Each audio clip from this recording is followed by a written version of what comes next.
What's up, it's cinemashogun here, and listen, there is a lot going on in this Kansas City Chiefs fans case right now. It was revealed that it was true. At least one of these guys' jackets and some of his belongings were left in Jordan's house. But that's not even the most shocking part. The most shocking part is that police did not collect any of his belongings as evidence. Hell, police did not even collect these belongings and give them back to the family. Police left this evidence right there in Jordan's home. Allowed Jordan to go back in his home and live there for a couple of days before he moved out. And Jordan had to give these belongings to a friend that then gave those belongings to the family of one of the deceased individuals.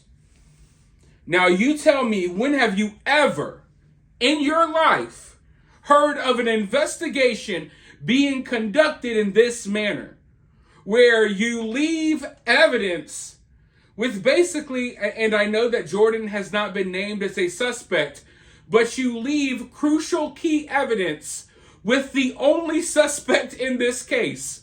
You leave the evidence at the crime scene, and I know that, there was no crime scene technically at Jordan's house. You leave it at the scene, and then, and I'm laughing to stop myself from being frustrated, but then you allow the number one suspect to have this evidence and then hand this evidence back over to the families. So, I don't know what happened here.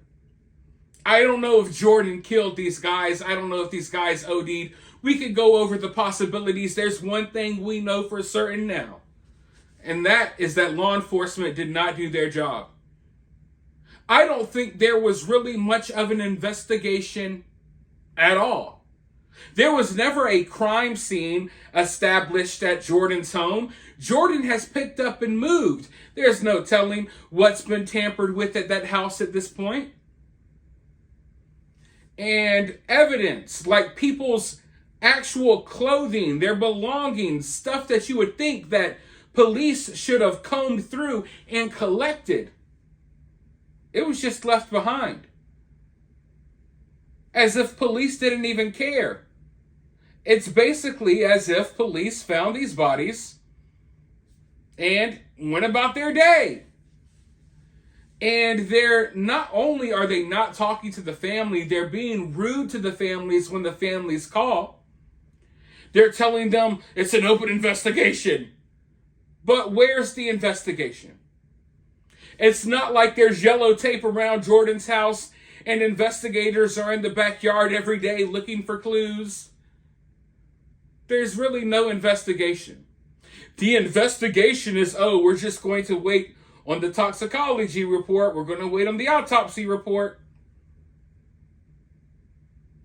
But if you think for 1 second that we're going to get any other answers, I don't know right now, because it doesn't look like law enforcement is interested. And folks, this is a case where it's unanimous. Everyone agrees that this is weird. Everyone agrees that this is weird. But the police seem to think that, this isn't weird at all. Because they decided, you know what, we're just not gonna do our jobs in this situation. But I have a lot more to say. Before I do, I want to play this news clip so you can hear from the families. I want you to do me a favor and hit that thumbs up button. Let's get this video to 3,000 likes. Subscribe if you haven't already. I'm going to roll this clip, and then I'll be right back with more thoughts. Now, this bothers you, Linda, the idea of the responsiveness of Jordan Willis, right? Because you had people banging on his door, nothing happened. And the part that bothers you is that something changed when police showed up, Linda. What changed? I don't know what changed. I don't know why he would hear the police and not hear the people that had been there just prior. It's like he's acting. He's just trying to seem like I didn't hear anything before this, and now that the police are here, I suddenly hear everything that's going on. Somebody was so worried about what had happened when they couldn't find their loved one that they went into the house, never encountered Jordan Willis. But you say that from their perspective, they saw out on the back patio, from the room where the guys were supposedly hanging out and the couch where supposedly Jordan Willis may or may not have fallen asleep, they could see one of the men in a chair on the patio. Is that right? That's my understanding, yes. She saw that house right away, or she saw that body out on the back patio right away because it was sitting up. It was not laying down on the ground. And it obviously raised your concern about how could this time go by and their friend not notice them out there. Absolutely, yeah. Yeah, 2 days with cars parked out front. When you got big dogs that you let in and out of the house to go to the restroom, how could you not see what was out there? I understand the suspicion. I don't understand the situation with the dogs, Linda. I've heard one dog. I've heard two dogs. I've heard they were home. I've heard they weren't home. What have you guys heard? I've heard the two dogs were home. And that's why, Ricky Sr., you're saying, so if he had the dogs, either he didn't let them out, which would mean that house would be a mess after 2 days, or he was letting them out. And how do you explain that? That's what I'm trying to figure out, yeah. I believe he knew Linda, it. He was trying to cover everything up. Well, but then, Linda, it takes us to another obvious Yes. situation. If this is all so obvious and curious, you know, the story doesn't make sense, you must know something more. The police don't seem to share the curiosity that this play happened here. What do you make of their assessment?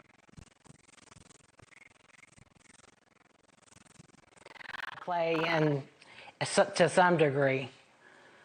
I don't know, 3 men dropping dead and freezing in the backyard. I don't know how they come to that assessment. The only time you've heard from the police... Go ahead, Ricky, say it again. That night when you found out, what happened? Yeah, well, we found out somebody was dead. We went over there, and the police stopped us and got our information and said they would either come by our house within 2 to 4 hours or contact us. They never did. You went to the house? I've become a Ricky translator. You went to the police and they said, we'll get... They never did, no. I've had to do all the calling to them. And they've done nothing since. I haven't contacted us in any way. And when you call them, what do you get? I kind of get an irritated voice that says that this is an ongoing investigation and they can't tell me anything. Even when I explain that I'm, his stepmother calling for his father, none of that seems to matter. They don't even say they would come to the house and explain something to me. There's just no It's an contact. ongoing investigation, but the place where it happened has not been made a crime scene. That's correct. Right. That's the reason I'm hired to top a lawyer here in Kansas City. Right. I know you got your own counsel because you want to make sure that you're motivating the system to do the right thing as much as possible. So this story has changed so much. It's important to note, though, and I talked about this in a previous video, that the original story was that Jordan had even left the house multiple times within the time frame that his friends were, supposedly frozen in the backyard. But then that story quickly changed to no, Jordan was home the whole time. And then it changed to Jordan was asleep the whole time. Because people started looking at how the house was set up. People started looking at photos from inside the house. And you realize, like, damn, there's a lot of windows. If you're active in your house at all, you're going to see these people laying in your backyard.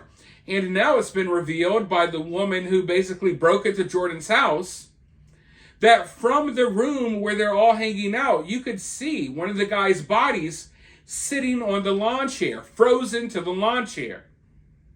So there's no excuse of, oh, he couldn't see it from inside, because when this woman broke into the house, she could see the body from inside. And then, the lawyer tried to say, well, Jordan doesn't use the back door, but if you go out the front, you see these people's cars parked outside.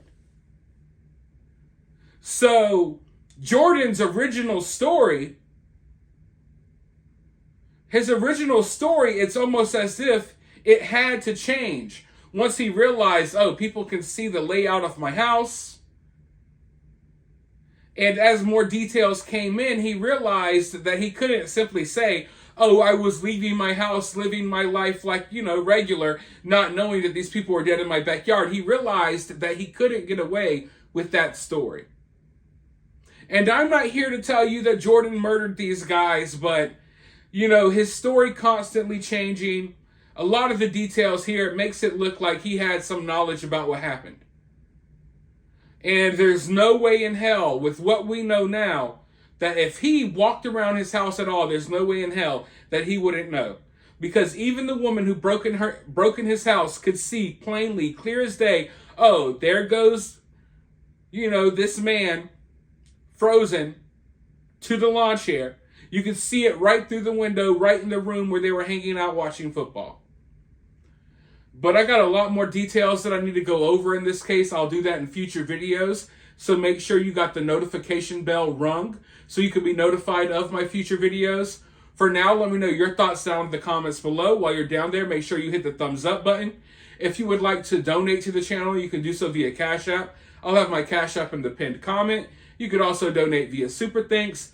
But be sure to share the video, subscribe, and all of that good stuff. And with that being said, I'll talk to you all soon in the next one.